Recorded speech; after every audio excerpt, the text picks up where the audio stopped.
public est là, il était venu voir triompher ses joueurs et hier il y avait réellement une communion. C'est la qualification, toute une foule en liesse, des joueurs en délire. C'était ça hier, la grande soirée de football à Saint-Étienne, maintenant. Je vois au fil du temps combien ce club aura marqué l'histoire du football. Parce que c'était une période où le football a connu la télévision s'est servie du football et les soirées stéphanoises, européennes stéphanoises restent légendaires à jamais. Et tout le monde a après un tout petit peu suivi la méthode et la stratégie de ce club-là.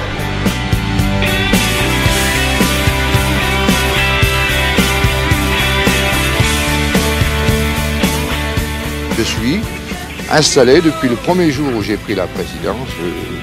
Je me suis dit, il faut que tu sois le PDG de ce club. Pas seulement le président, le PDG. Et je crois que c'est un peu là qu'il faudrait que le football français s'oriente.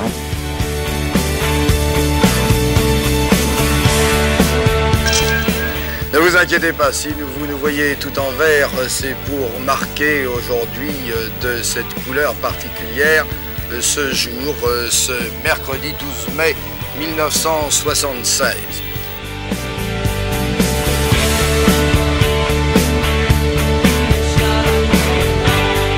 J'ai ressenti, on l'a ressenti bien sûr, moi je ressentais le jour des matchs, le jour des grandes soirées de Coupe d'Europe, mais moi je ressentais à travers les matchs, partout où on se déplaçait, après ces soirées de Coupe d'Europe, partout où on se déplaçait en France, dans les stades, pour le championnat de France, on jouait presque à domicile, quoi. On avait des supporters dans toute la France, et ça c'était quelque chose de fabuleux, qui ne se reproduira plus jamais, parce que voilà, c'était une époque.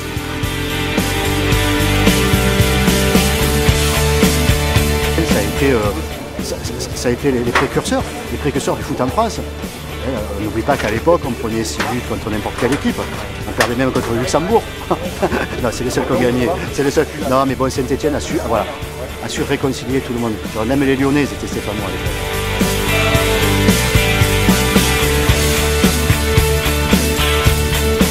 Ce qui était unique ici, quand même, il faut le savoir, c'est que l'avant-match en lui-même, quand on est là sur un match comme ça, on ne s'échauffait pas sur le terrain. J'avais des levées de rideau à l'époque. Ah oui. Et on partait là à pied et on allait jusqu'au terrain qui est là-bas derrière. Et on traversait les gens à pied. C'est-à-dire que tu partais là, tu signais les autographes, tu arrivais là-bas, il fallait revenir, tu re-signais les autographes pour aller recommencer le match. Alors tu t'échauffais jamais. Latini, il était obligé de partir en courant comme ça, de revenir en courant. Ça, tu ne pouvais pas, mais c'est vrai. La ville et les supporters qui nous a apporté sur une façon extraordinaire, ça nous connaissons ça et nous sommes tout à fait conscients que la public que nous avons, c'est un public extraordinaire, un public exceptionnel.